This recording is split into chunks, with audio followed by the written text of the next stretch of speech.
कन्हैया कुमारच्या मुंबई दौऱ्याची आज मुंबईत दाखल झाला कन्हैया कुमार आणि यानंतर जय महाराष्ट्रशी बोलताना त्यांनी आपली भूमिका पुन्हा एकदा स्पष्ट केली आहे। जर आंबेडकरवादी आपण आहोत, आंबेडकरांच्या विचाराने आपण चालत असल्याचा दावा संघ आणि भाजप करत असतील तर त्यांनी पहिल्यांदा आधी मनुस्मृती जाळाव्यात असं थेट आव्हान कन्हैया कुमारने केलंय। आणि त्याचवेळी लोकशाही आणि राज्यघटना वाचवणं हाच आमचा अजेंडा आहे असंही तो पुन्हा एकदा म्हणालाय। कन्हैयाशी एक्सक्लुझिव्ह बातचीत केली आहे आमचे प्रतिनिधी राजू सोनावणे यांनी।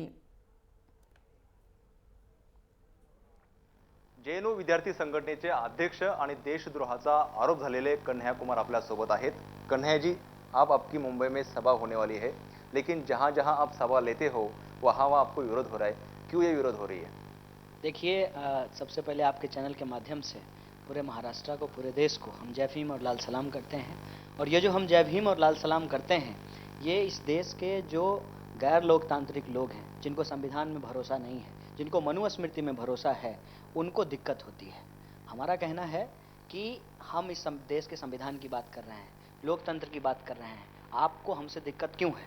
इसका मतलब ये है कि आपको हमसे दिक्कत नहीं है, आपको हमारी आवाज़ से दिक्कत है, क्योंकि हमारी आवाज़ लोकतंत्र की आवाज़ है, सामाजिक न्याय की आवाज़ है। इस देश के अंदर जो शोषित लोग हैं उनके हक और अधिकार की आवाज़ है। इसीलिए आपको डर लगता है, इसीलिए आप हमारी आवाज़ को बंद कराना चाहते हैं, लेकिन इस देश की आवाम को आप चुप नहीं करा सकते, न्याय की आवाज़ को आप चुप नहीं करा सकते। आप जो आवाज बोल रहे हो, आंबेडकर जो विचार है उनको लेके जा रहे हो बोल रहे हो, लेकिन वही विचार भाजपा बोल रहे हैं और जो संघ है बोल रहे हैं हम भी लेके जा रहे हैं। क्या है, असली है क्या कुछ नकली है?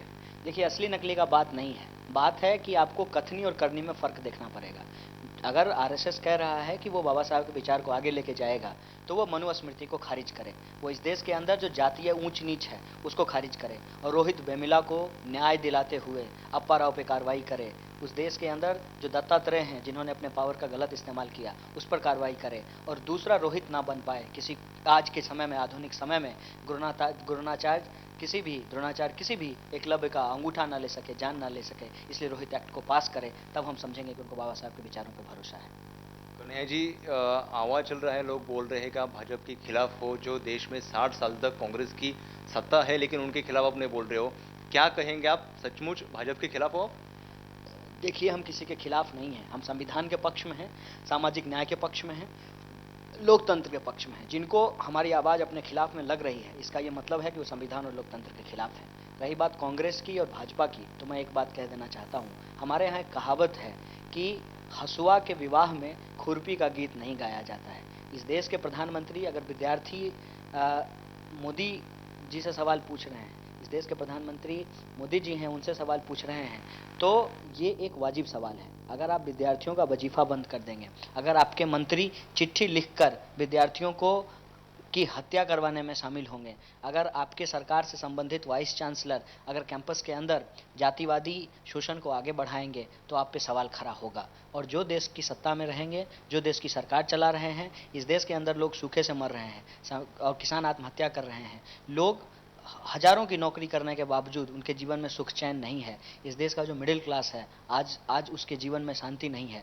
उसको लेकर अगर सवाल पूछा जाएगा तो देश की सरकार से पूछा जाएगा, किसी के पक्ष में किसी के खिलाफ में होने की बात नहीं है। दरअसल वो बचने के लिए ये 60 साल और 2 साल का जुमला गढ़ रहे हैं। मेरे ख्याल से इस देश में एक लड़ाई छिड़ी है जुमलेबाजों और जाबाजों के बीच में, और संविधान की को बचाने की जो लड़ाई लड़ रहे हैं वो जाबाज हैं, और जो संविधान की लड़ाई को पीछे धकेलना चाहते हैं, अपनी सरकार के पक्ष में अंधभक्ति कर रहे हैं, वो लोग जुमलेबाज लोग हैं। आपका फैन फ्लावर जो है तो बढ़ते जा रहा है, कम्युनिस्ट नेता जो आपके पीछे आ रहे हैं, क्या आप राजकीय कोई पर्याय चुनाओगे? आप कैसा रहेगा आपका? देखिए, मैं आंदोलन का आदमी हूँ, आंदोलन हमारी प्राथमिकता है, और इस देश के अंदर जो शोषण है, जो अत्याचार है, उसके खिलाफ हम आंदोलन के एक सिपाही के तौर पे हैं। मैं अपने आप को एक राजनेता के तौर पे, एक राजनीतिक व्यक्ति के तौर पे कम, एक विद्यार्थी के तौर पे ज़्यादा, और एक आंदोलन के सिपाही के तौर पे ज़्यादा देखता हूँ। और मुझे लगता है कि इसके तमाम नौजवानों विद्यार्थियों को इस रूप में ही अपने आप को स्थापित करने की कोशिश करनी चाहिए। लेकिन आप देश में सभा ले रहे हो, तो क्या कुछ आपका पॉलिटिकल एजेंडा है क्या, कुछ ऐसा? क्योंकि जैसा पॉलिटिकल होती है हर लीडर का, वैसा आपका सभा चल रही है, तो कुछ अब फ्यूचर में क्या? देखिए, हमारी एक ही राजनीति है, जिसकी जितने आबादी है उसकी उतनी हिस्सेदारी तय की जाए, जिसका जो लोकतांत्रिक अधिकार है वो लोकतांत्रिक अधिकार उसको मुहैया करा जाए। अगर ये राजनीति है तो बेशक मैं राजनीति कर रहा हूँ, और मेरे ख्याल से ये हक की राजनीति है, ये न्याय की राजनीति है। लास्ट सवाल ये, अभी मुंबई में सभा होने वाली है, पुणे में होने वाली है, क्या आपका एजेंडा रहेगा? देखिए, हमारा एक ही एजेंडा है, सबको शिक्षा, सबको काम, सामाजिक न्याय के रास्ते आगे बढ़िए, बाबा साहब के सपनों को सच कीजिए.